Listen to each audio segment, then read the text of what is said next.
Hello students, संत वाणी chapter number पहला और कवि का नाम है तुलसीदास। इससे पहले हमने आपको कबीरदास जी के बारे में बताया था। आज तुलसीदास जी के जो दोहा हैं इनकी आपको व्याख्या और अर्थ स्पष्ट कर देते हैं। इससे पहले तुलसीदास जी के बारे में थोड़ी सी जानकारी कर लेते हैं। तुलसीदास जी राम भक्ति शाखा के सगुण धारा के कवि माने जाते हैं। तुलसीदास का बचपन घनघोर कष्टों में बीता था। एक किंवदंती के अनुसार जन्म देते ही इसके माता पिता इसको त्याग दिया था। गरीबी में पले बड़े और इनका लालन पालन भी माता पिता होते हुए भी उस जमाने के सबसे प्रसिद्ध संत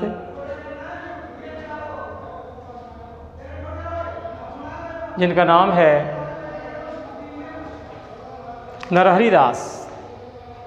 नरहरि दास ने इसका लालन पालन किया था और उन्हीं ने ही इनके लिए शिक्षा दीक्षा दी थी। बड़े होने पर इनका विवाह भी हुआ, पत्नी भी आई, लेकिन ये जिसे कहते हैं गृहसक्त अर्थात दाम्पत्य जीवन से विमुख हो गए और अयोध्या, काशी, चित्रकूट चले गए। तीनों जगह पर ये रहे थे और वहाँ पर इन्होंने भगवान राम की आराधना में अवधी भाषा में काव्य लिखा था, जिनमें सबसे प्रमुख है रामचरितमानस, जिसकी भाषा अवधि है। इसके अलावा इन्होंने कुछ ऐसी बातें रह गई थी जो ये रामचरितमानस में नहीं लिख पाए। तब इन्होंने एक कवितावली और दोहावली पुस्तक लिखी। उनमें दोहों का समावेश करके इन्होंने लोगों को शिक्षा दी है। उनमें से ही कुछ का अध्ययन कर लेते हैं जो हमारे कोर्स में हैं। जिनमें पहला देखिए,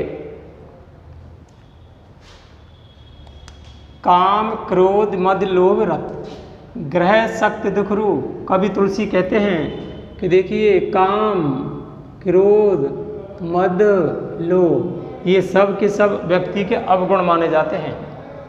और विशेष बात इसमें यह कहिए ग्रह सक्त दुख रूप। कवि तुलसी ने बताया है कि काम क्रोध मद लोभ रत ग्रह सक्त दुख रूप, अर्थात जो व्यक्ति इन दुर्गुणों से ग्रसित रहता है, जिसमें दुर्गुण है काम क्रोध मद लोभ रत, उनमें लीन रहता है।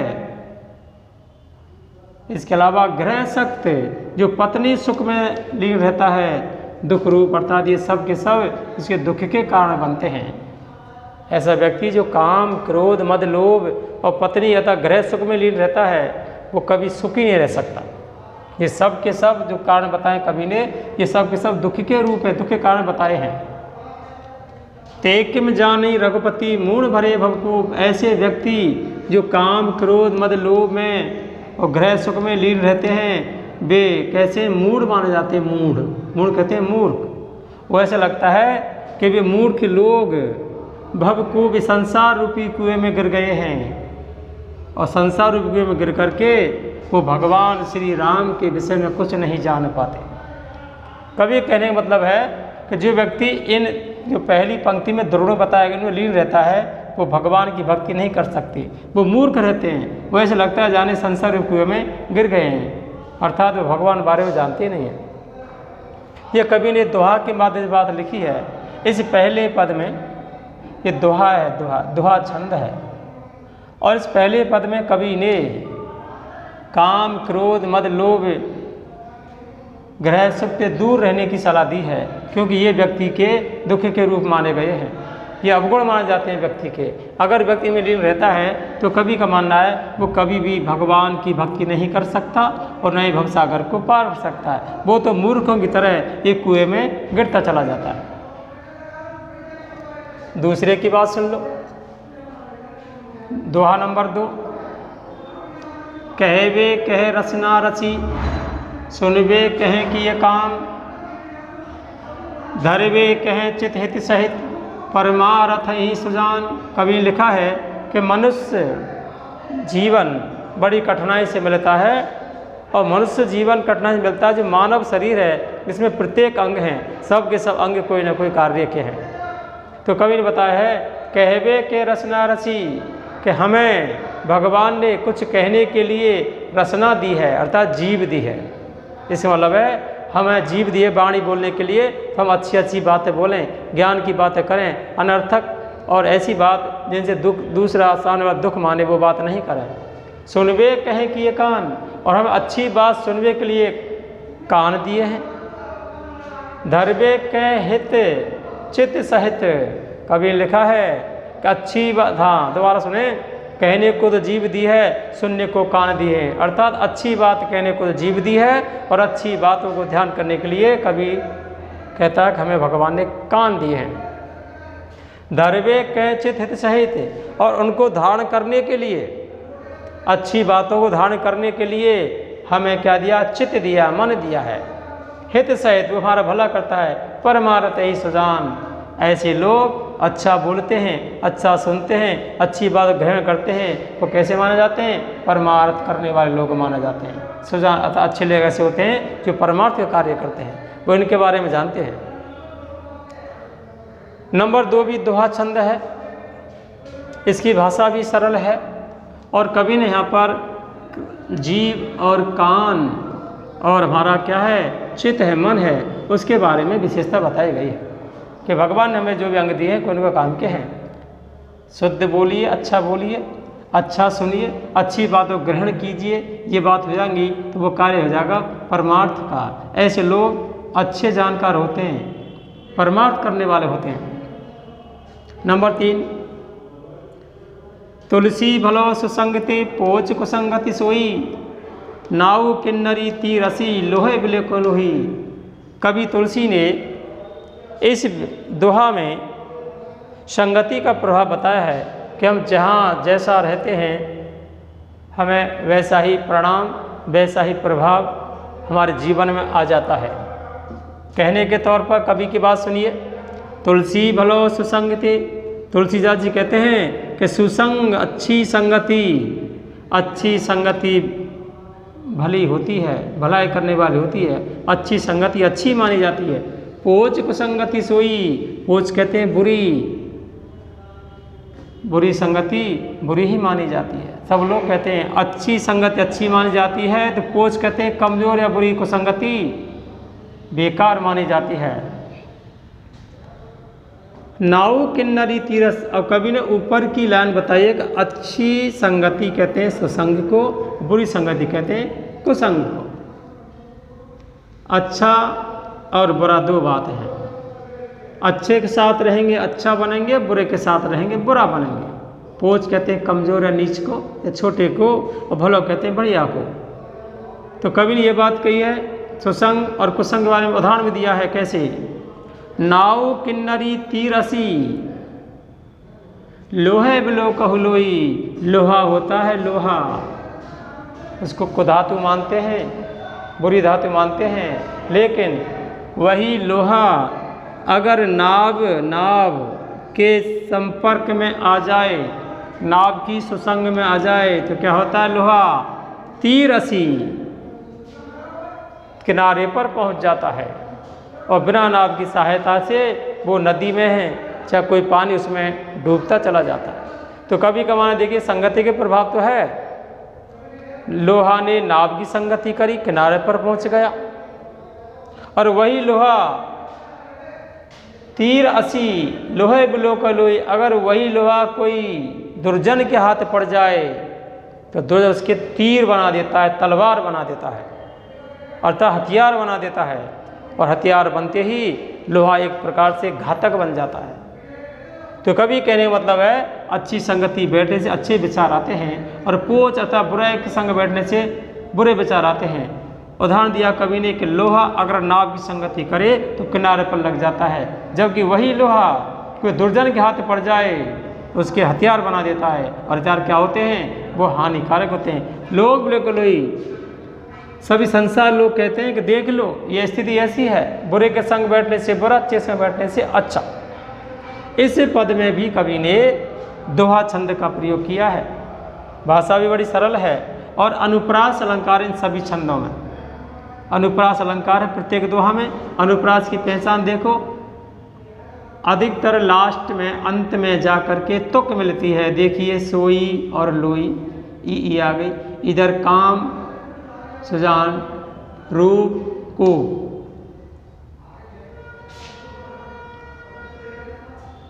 अगला नंबर 4 में कवि तुलसी ने भगवान राम की कृपा को एक गंगा नदी के समान पवित्र बताया है कि जिस प्रकार गंगा नदी में नदी और नदियों का पानी आ जाए तो गंगा ही कहलाती है। अगर किसी उसमें नाले का पानी समा जाए तो गंगा का पानी ही माना जाता है। इसका मतलब है कि गंगा नदी सबको अपने जैसा बना लेती है, अच्छा उसमें अच्छा ही पैदा कर देती है। इसी प्रसंग को ध्यान रख कर के महाकवि तुलसी ने ये दोहा लिखा है। अब अर्थ ग्रहण कर लो। राम कृपा तुलसी सुलभ गंग सुसंग समान, जो जल परे जो जन मिले कीजे आप समान। कवि बताते हैं कि भगवान राम की कृपा, कवि तुलसी बताते हैं कि भगवान राम की कृपा बड़ी सुलभ है, अच्छी है, बड़ी सरल है।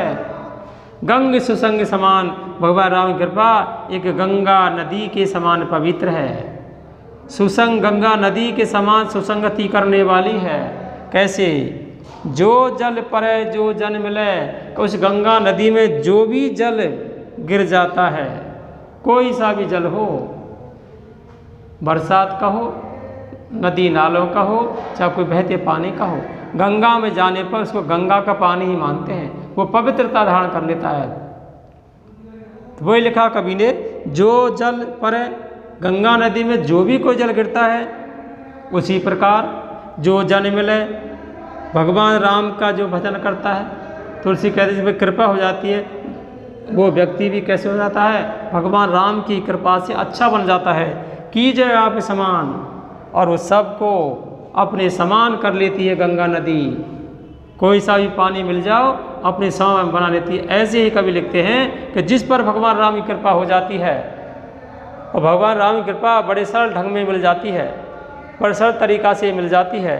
केवल हृदय से भक्ति कर लो, कृपा मिल जाएगी। तो कवि का मानना है कि जिस प्रकार गंगा नदी किसी भी पानी को अपने आप में मिलाने पर गंगा ही बना देती है, अपने समान कर लेती है, उसी प्रकार तुलसी का मानना है कि भगवान राम की के बड़ी सरल है।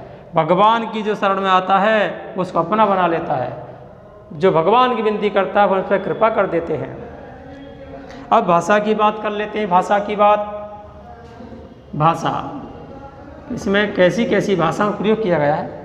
पहली बात है कि जितने ये 4 दोहा हैं, ये सब के सब क्या हैं? दोहा छंद हैं। अगर छंद की बात करें तो चारों क्या हैं हमारे? ये दोहा छंद हैं। ये आपको व्याख्या जब करते हैं तो लास्ट में बिंदु आता है विशेष, उस विशेष लिखना पड़ता है। सब में दोहा छंद का प्रयोग किया गया है। दूसरा बिंदु, इसकी जो भाषा है ये ब्रज भाषा है। ब्रज के साथ साथ इसमें खड़ी बोली का भी प्रयोग किया गया है। अगली जो बात है, ये सब के सब गेयात्मक हैं, इनको हम गा सकते हैं, बड़ी लय में गा सकते हैं।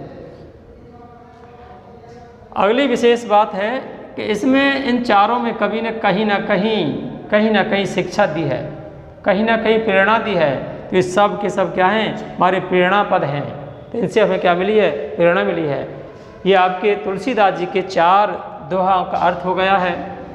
व्याख्या की जब बात करते हैं तो व्याख्या में आपको सबसे पहला बिंदु आता है संदर्भ।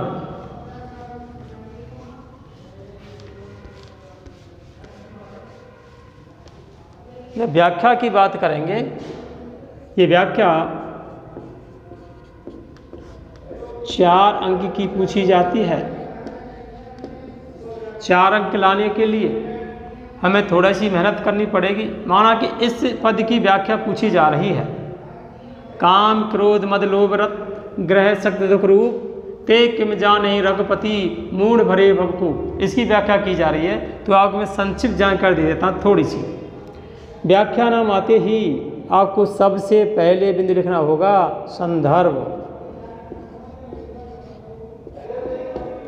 संदर्भ, संदर्भ का मतलब है जो आप पद को पढ़ रहे हैं वो कहाँ से लिया गया है, इसके कवि कौन हैं, इसके लेखक कौन हैं, ये पूरी बात लिखनी पड़ेगी।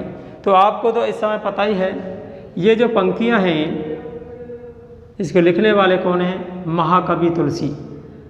तो हमको क्या लिखना पड़ेगा संदर्भ में कि प्रस्तुत पंक्तियाँ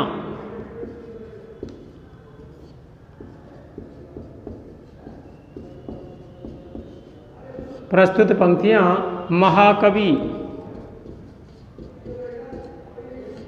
अब कवि कौन सा, का नाम लिख देंगे तुलसीदास।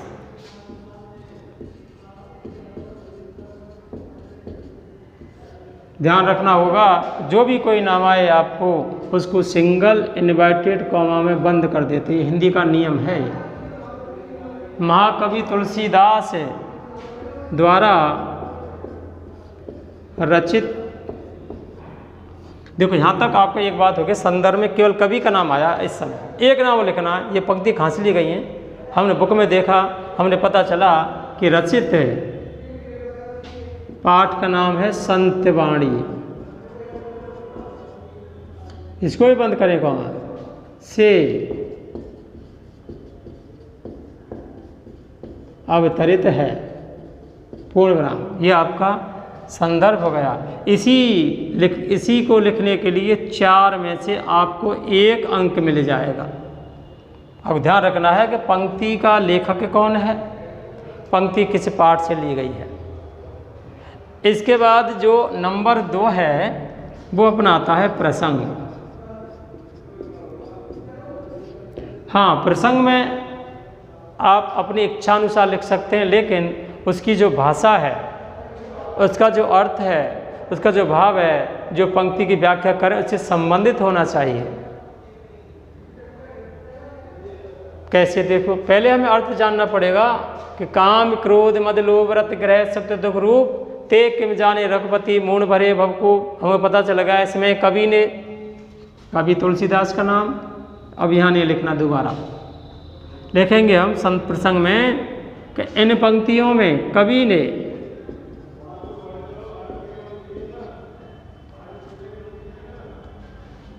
दुर्गुणों से दूर रहने की सलाह दी है। बस प्रसंग खत्म। आप इसको अगर बढ़ाना चाहें ये लिख सकते हो कि इस पंक्ति में कवि ने काम क्रोध मद लोभ और घृ शक्त जैसे दुर्गुणों से दूर रहने की सलाह दी है। अगर आपको एक लाइन से संतुष्टि नहीं हो तो दूसरी लाइन भी आप इनको करते लिख सकते हैं, काम क्रोध मद लोभ घृ शक्त जैसे दुर्गुणों से दूर रहने की सलाह दी है। तीसरा बिंदु व्याख्या। ये व्याख्या ये मुख्य है, व्याख्या मुख्य भाग है। इसमें आपको क्या करना है, जो ये 2 लाइन है 2, इनको खूब समझा के अपनी भाषा में बढ़ा चढ़ा करके लिख देना। लेकिन ध्यान रखना, लिखना वही बात जो ऊपर लिखी गई है। ऐसा मत करना कि लिखा तो कुछ और अपने आप रामायण चलती चली जा रही है कि तुलसी नाम आते कहीं आप रामचरितमानस के एक पाठ को लिख डालें, वहाँ आपकी स्थिति खराब हो जाएगी। जो पूछा है वो लिखो, जितना पूछा जाए उतना लिखते हैं हिंदी में, ज़्यादा की कोई आवश्यकता ही नहीं है। इस व्याख्या में जो मैंने आपको अर्थ बताए थे वो आपको लिख देने हैं। मैं एक बार सुना देता हूँ व्याख्या में। अब लिख सकते हो, कवि कहते हैं कि काम क्रोध मद लोभ घृ शक्त ये सभी व्यक्ति के दुर्गुण हैं। ये ऐसे दुर्गुण हैं अगर व्यक्ति इनमें लीन हो जाता है तो व्यक्ति के जीवन के दुख के कारण बनते हैं। जो व्यक्ति इनमें लीन होता है वो सदैव दुखी रहता है, और दुखी रहने के बाद कवि कहते हैं कि वो एक प्रकार से मूर्ख व्यक्ति कहलाते हैं, मूढ़ बन जाते हैं। और मूढ़ व्यक्ति ऐसा लगता है कोई संसार रूपी कुएं में गिर गया है, और संसार रूपी कुएं में गिर करके कभी कहता है वो भगवान रघुपति कहते हैं श्री राम को, अर्थात भगवान राम के बारे में कुछ नहीं जान पाता। अर्थात जिस व्यक्ति के मन में काम, क्रोध, मद, लोभ अर्थात दुर्गुण रहते हैं, वो कभी भी भगवान राम की भक्ति नहीं कर सकता। भक्ति नहीं कर सकता तो एक प्रकार से मूढ़ की श्रेणी में आता है, मूर्ख की श्रेणी में वो आ जाता है, मूर्ख की में। और ऐसा लगता है कि मूर्ख व्यक्ति इस संसार रूपी कुएं में गिर गया है, जबकि संसार रूपी कुआं तैरने के लिए होता है, जिंदगी जीने को होता है। लेकिन जिनमें ये दुर्गुण हैं तो कभी कमाना है वो तो मूर्ख है। ऐसा लगता है कि वो संसार कुएं में गिर गया है, और गिर गया है तो भगवान राम की भक्ति से तो कोई मतलब नहीं। व्याख्या हो जाएगी आपकी। अब नंबर 4 जो बिंदु है वो आता हमारा विशेष। अब विशेष में देखो जैसा नाम है वैसा ही काम है। विशेष में तो हमको विशेष बातें लिखनी पड़ेंगी। अब विशेष बात किसकी? इन 2 लाइनों की, और किसी की नहीं। अब विशेष बात लिखते समय ध्यान रखना, इन विशेष बातों में अधिकतर जो हमारी व्याकरण है, व्याकरण उसी की जानकारी देते हैं। और व्याकरण के टॉपिक देखो है कौन कौन से, जिसमें लिख सकते हैं।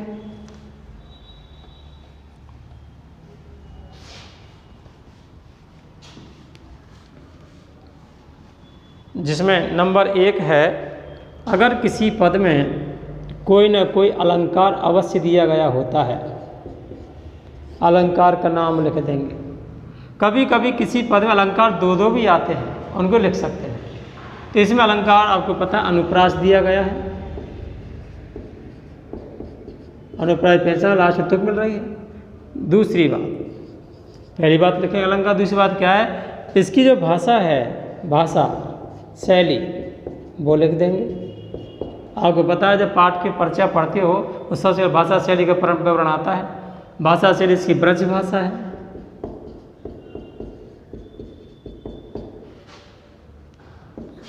सरल शब्दावली है।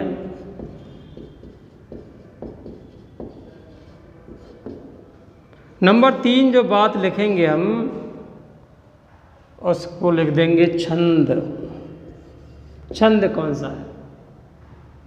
छंद इसमें दोहा है। पता चल गया हो कैसे है? फिर भी नहीं पता चला हो तो दोहा में मात्रा गिनी जाती है। मात्रा गिन करके उसके नियम देखे जाते हैं कौन कौन से हैं। नियम अगर सही बैठ जाता है तो दोहा छंद होता है, और छंद होता है। ये जानकारी आपको अगले इसमें दे दी जाएगी। दोहा छंद कैसे पहचानेंगे, चौपाई कैसे पहचानेंगे, लेकिन इसमें दोहा छंद है, ये लिख देंगे आप। अगली जानकारी, जो भी पद हैं तुलसीदास के हो चाहे कबीर को, उनको हम गा सकते हैं। कुछ लोग गाते भी हैं, ज्ञात्मक है। अगली जानकारी, इसमें कवि ने हमें इन जो दोष बताए ना, काम, क्रोध, मद, लोभ, इनसे दूर रहने की सलाह दी है। तो या तो इन सबको लिख दो या ऐसे लिख देना दुर्गुणों से दूर रहने की सलाह दी है। इस प्रकार आपका जो एक पेज है आपकी कॉपी का वो पूरा कंप्लीट हो जाएगा, और पूरा पेज कंप्लीट होने पर आपकी व्याख्या हो जाएगी कंप्लीट। ये ध्यान रखना होगा व्याख्या में कि ये व्याख्या है, इसमें हम जो व्याख्या का पॉइंट आएगा उसको खूब लंबा चौड़ा लिखेंगे। इसका लगभग चौगुना कर देंगे हम लोग। ये 4 लाइन है, 2 लाइन है तो चौगुनी कर देंगे, 2 की बना देंगे कितनी, 8, 3 की 12, जो भी है, दोगुने चौगुने से कम ही लिखेंगे। लेकिन ये भी ध्यान रखना है अनावश्यक बातें कभी नहीं लिखी जाती। व्याख्या खंड हो चाहे और कोई सा भी पद हो, अनावश्यक बातों की जगह हिंदी में है ही नहीं। इसका शेष दोहा और रह गए हैं, उनको एक को तो अभी करा देता हूँ और को बाद में। नंबर 5 है,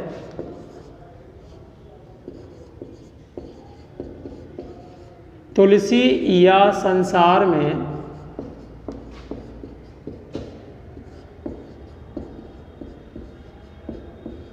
भांति भांति के लोग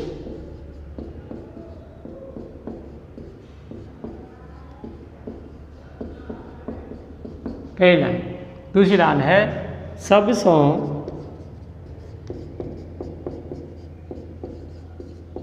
हिल मिल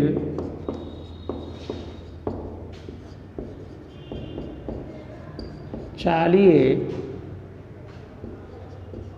नदी नाव संयोग।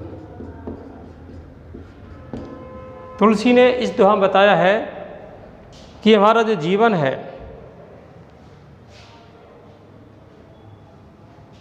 बहुत बड़ा है। इस जीवन में हमें अनेक अनेक प्रकार के लोगों से परिचय होता है।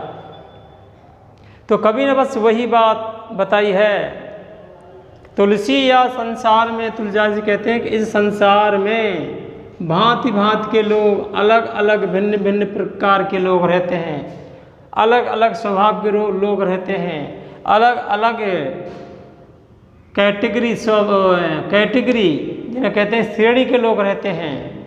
लेकिन हमारा मानना है, कबीरदास जी कहते हैं, अगर हमें संसार में ठीक ठाक जिंदगी व्यतीत करनी है तो सबसों हिल मिल चालिए। कैसे व्यक्ति हों उनसे हमें मेल मिला करके रहना है। यदि मेल नहीं हुआ, कुमेल हो गया, तो कवि का मानना है संसार में हम दुख ही पाएंगे। तो दुखों को दूर करने के लिए कवि ने कह दिया तुलसी या संसार में भांति भांति के लोग, इस संसार में अनेकों अनेकों प्रकार के लोग रहते हैं। सबसों हिल मिर्चा, जितने प्रकार लोग हैं सब, उनसे हमें मेल जोल से रहना है, मिलकर के रहना है। अब कवि बताते कैसे रहना है। नदी नाव संयोग, जिस प्रकार नदी का और नाव का संयोग रहता है, संतुलन रहता है, ऐसे ही हमें भी हमारे जीवन में सबसे हिल मिल के चलना चाहिए। नदी और नाव दोनों मेल है दोनों का, तभी नाव किनारे पहुंचती है। यदि दोनों में असमंजस हो, संयोग नहीं हो, वियोग हो, मेल नहीं हो, तो पता क्या स्थिति होगी। ये जो नाव है ना, नाव इस नदी में डूब जाएगी। इसी प्रकार संसार भी एक सागर है, हमारी जिंदगी नाव के समान है। अगर हम भांत भांत के लोगों से मिले और उनसे मिले नहीं तो हमें भी दुख झेलना पड़ेगा। दुख कैसा, जिस प्रकार के नाव झेलती है, संयोग बिगड़ने पर नाव उसमें डूब जाती है, और संयोग रहता है ना तो नदी उसको सहज ही किनारे पे लगा देती है। तो कवि ने हमें बड़ी सीख दी है कि हमें संसार में हम आए हैं तो हमें केवल मेल से रहना है। अनेक प्रकार के लोग मिलते हैं जीवन में, सबसे हिल मिल कर चलो, जिंदगी अपने किनारे लग जाएगी, जिंदगी पार हो जाएगी, दुख कट जाएंगे, सुख मिलेगा। और कवि ने बड़ा सटीक उदाहरण दे दिया है कि नदी नाव संयोग, नदी और नाव के समान जिंदगी काटो, कट जाएगी। क्योंकि संसार बहुत बड़ा है, इसमें अनेकों अनेकों भिन्न भिन्न प्रकार के लोग रहते हैं। आज के लिए इतना ही बहुत है। शेष संतवाणी का एक टॉपिक आपको रह गया इसी पाठ का, वो आपको अगले वीडियो में कंप्लीट करा दिया जाएगा।